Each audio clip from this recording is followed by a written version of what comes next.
मैं अमरोहा मुद्दे की बात करना चाहता हूँ। नगर पालिका का हालिया चुनाव मेरी पत्नी लड़ी बहुजन समाज पार्टी के टिकट पर। मैं आपको बताना चाहता हूँ, पहली बार हिंदुस्तान के इतिहास में कोई भी मीडिया वाला अमरोहा का अंदर इन्होंने गेट में अंदर नहीं जाने दिया। पूरे शहर में कर्फ्यू लगा दिया। यहाँ पर स्टेशन पे सवारियों को आने जाना मना कर दिया। या रोजे की मस्जिद में नमाज पढ़ने को मना कर दिया। जय श्री राम के नारे लगाए। आप अगर बहुजन ये भारतीय जनता पार्टी के कार्यकर्ता और नेताओं के अलावा पूरे अमरोहा में सर्वे करा लिए, पूरा शहर कह देगा कि बेईमानी से चुनाव हुआ है, बेईमानी से गिनती हुई है। आपका पक्ष आ गया। अब आप चाहे तो सर्वे कर सकते हैं। सुप्रीम कोर्ट वाली बात पर आप एक जवाब। सुप्रीम कोर्ट के मान सम्मान की बात करता हूँ। जैसे भैया ने कहा कि ये लोग मान सम्मान की बात नहीं करते, मतलब सुप्रीम कोर्ट का सम्मान नहीं करते। सुप्रीम कोर्ट का तो सम्मान इतना बड़ा किया, जब बाबरी मस्जिद का ऑर्डर आया उस वक्त सारे मुसलमानों ने उसे तस्लीम किया, और हम सम्मान करते हैं आज भी अगर कोर्ट का कोई ऑर्डर इस तरह से आता है, मगर जबरदस्ती और जाति के साथ हमारे पर कोई दबाव बनाकर कुछ नहीं कर सकता। हम कोर्ट का आज भी सम्मान करते हैं। हमने कोर्ट का सम्मान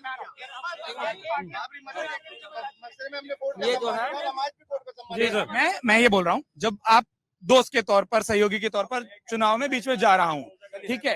अब मैं ये कह रहा था कि जब आप लोगों के बीच में जा रहे हो, किस मुद्दे की बात करो, वोट क्यों पड़े? वोट दानिश अली जी को। आपके कौन है वो, आप तय करें। हमारे कांग्रेस के प्रत्याशी हैं, हमारे गठबंधन के प्रत्याशी दानिश अली जी हैं। दानिश अली जी आपने एक अभी बीच में बात आई थी कि किस पार्टी से बोले, बोला वो भी बता देता हूँ, सुन लीजिए। फिर सवाल पूरा सुनना बहुत जरूरी होता है, क्योंकि आप तो आवेश में थे। सवाल इसलिए था क्योंकि जो वो काम का आप लोग क्रेडिट दे रहे हैं ना, फिर बसपा के लोग ये कहते हैं कि देखिए वो हमारा सांसद था तो हमने इतना काम करने दिया, वरना सपा वाले अपने बाकी सांसदों को बताएं कौन 98% रहा, कौन उतने सवाल पूछा, किसकी उतनी अटेंडेंस रही, फिर अपनी पार्टी का, अगर उनका पार्टी का चरित्र तो वो बता दे। ये सवाल खूब आता है। मैं बताता हूँ। ये माननीय दानिश अली जी जो हैं, एक पढ़े लिखे और समझदार सांसद हैं। उन्होंने जब हमारा जो गठबंधन हुआ था मायावती जी से, वो टूट गया था जब भी, लेकिन एक सांसद ऐसे हैं ये जिन्होंने अपना गठबंधन यहाँ जनता से नहीं तोड़ा, यहाँ जनता के बीच में रहे, यहाँ के मुद्दों के साथ उन्होंने संसद में आवाज बुलंद की अमरोहा की।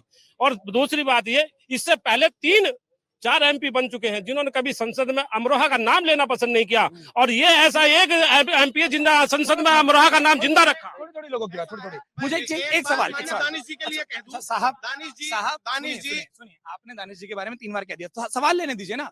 मैं दिन भर लोगों से, दानिश जी बहुत योग्य।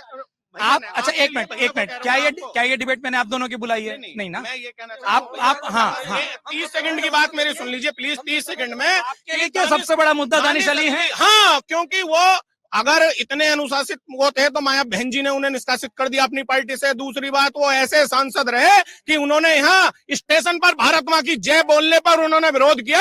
उन्हें शर्म आनी चाहिए कि जिस देश में रहते हैं उसकी जय बोलते हुए उन्हें शर्म आ रही थी। उन्होंने ऐसे सांसद थे कि ऐसे ये दानिश अली जी के संस्कार और दानिश अली जी की काबिलियत है। जब नारा लगाते हो तो अपनी जवाब नहीं आ पाता। ठीक है, मैं वो बोलते तो हमारा मुद्दा तो समझ लीजिए सर। ये लोग कह रहे हैं, इन्होंने बोला दानिश अली जी के बारे में कह रहे हैं। मैं इनसे इतना पूछना चाहता हूं कि दानिश अली जी ने पिछले 5 साल में इस जिले के लिए क्या करा, इतना बता दो। और हमारी और दानिश अली जी के 5 साल के कार्यकाल को हमारी चेयरमैन के 5 साल के कार्यकाल से मुकाबला कर लें, इन्हें पता लगे। ये बताओ, एक मिनट, आपका सवाल पूछना किससे, सपा कांग्रेस से, बसपा से? दानिश अली तो रहे दोनों माता की जय का मुद्दा मैं बता दूं। देखिए, भारत माता के जय से हमें कोई परहेज नहीं, ना मुसलमानों को कभी परहेज हुआ ना कभी होगा। आज भी हम हिंदुस्तान जिंदाबाद के नारे लगाते हैं। आप इंडिया गेट पे जाके देखिए, सैकड़ों हजारों की तादाद में मुसलमानों के नाम आज भी उस पे लिखे हैं। मगर कोई हमारे गले पे छुरी रख के अगर ये हमसे कहेगा कि जबरदस्ती आप हिंदुस्तान के हमें दीजिए कि आप इस हिंदुस्तान के नागरिक हैं या इस हिंदुस्तान में रहने वाले हैं, तो हम ऐसे नहीं देंगे किसी को भी। अगर आप ये वीडियो YouTube पर देख रहे हैं तो हमारे चैनल को सब्सक्राइब करें और बेल आइकन को दबाना ना भूलें। अगर आप Facebook पर ये वीडियो देख रहे हैं तो हमारे पेज को लाइक करें।